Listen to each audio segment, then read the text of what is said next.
Okay, so quick but powerful video. Since I like niche stores, how many products do we need or is necessary in order to make our niche store work? And if we have a general store or if we want more products, what do we do and what is the actual overarching strategy that is going to hit success? So pretty packed video. Now, the simple answer I can say is my favorite is to have anywhere from 1 to 3 products early in the beginning, and usually I just kind of focus on one product. I like to simplify it because 70 to 80%, I literally calculated this, I was really shocked. 70 to 80% of your sales will come from one main product. That's it. That's like we need to get this right. We need to really have clarity in our thinking, and we need to have clarity in which direction we're taking our business. And if we want to have the main lever, this is the main lever we need to get right. Now, the next thing that's interesting is around 70% of visitors, let's just say more than half of your visitors, are literally making a decision based off of your landing page. We have to have everything on our landing page. So it's not about how many products we have on the page or related products. And in fact, what I've noticed is if we have related products and other products on a page, it gives like the customer like, ooh, this is a good idea. Oh, and this is a good idea. But then when it comes to, oh my God, I can't make a decision. Like, this is interesting. Oh, does Susie need this? Does Billy need that? Then they don't know what to decide, and so they don't decide anything and they never end up purchasing. So I like to keep it very simple. Now, I want to go a little bit more into depth, but before I do, real quick, if you are watching this and you have a general store already and you're like, well, Charlie, I don't want to change my general store. I've noticed there's a few students that have this, and that's fine. You don't have to change your general store if you absolutely don't want to, but I would make sure that you find at least 1 or 2 of your main products and put that winning landing page on it. It's going to help so much. And then maybe later down the road, I suggest you test this strategy of a niche store, because believe me, if general stores were crushing it, I mean, I would switch my strategy, but it's up to you. Now, let's go back to the main point. So what I like to do in the beginning is I like to test anywhere from literally just one product. I'll literally just test one product in one niche and build an entire store around it.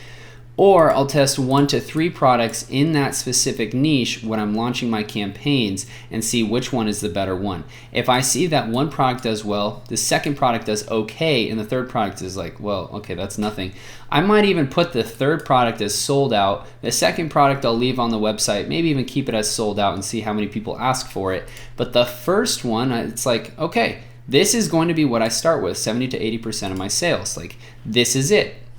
Right? And actually, all my stores, this is literally what I do. And even in the case study store where, I actually started with one product, which was socks. And then based on customer feedback, boom, I added other products. I added boxers, which actually ended up being one of my best. Oh no, that actually was my best seller. So super important. I hope that makes sense. Now, the next thing is remember, you can always add in more products later. If you really want to add in more products, you can definitely don't add it on the landing page. You can add it on the homepage if you absolutely want to. But truthfully, like I mentioned, when people are searching, this is a see pizza, get pizza business model. If people are typing in pepperoni pizza and you're selling the best pepperoni pizza, it's like, hey, I have the best pepperoni pizza.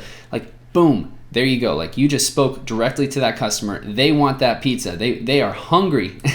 And so you are selling exactly what they want, and rather than, saying oh, well, to look more legit, I want to add in this thing, and I want to add in cheese sticks. And it's no, they literally just wanted that one thing. Trust me, if you just sell it how great it is, people are way more simple than, I was actually really surprised. And believe me, if this didn't work, and people weren't this simple, I'd be teaching it a different way. I'd erase everything and I'd show you guys what worked.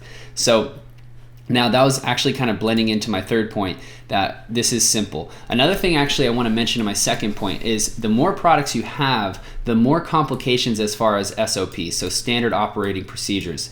Meaning when you're training your customer reps, your customer service agents, everything needs to be organized where each product, hey, these are the frequently asked questions for this product and this product and this product. And this is going to create a little bit of complexity if you have a ton of products. So I've liked to simplify this, and I've become way more profitable. Like, it is so easy to get off the ground running. Now, remember, let's tie this all in together.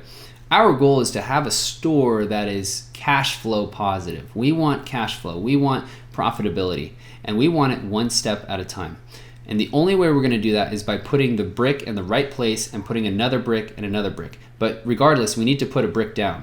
So we need to make sure that we follow the steps, and then we can add in other products and kind of do more complex, like arbitrary ideas. Like, we can add in everything later, but the basics we need to do immediately. Like 100% of the time, we need to do the basics. So super important to just always like understand where we're going and have clarity. So I hope this video kind of provided some of that clarity, and let's keep going through the other videos.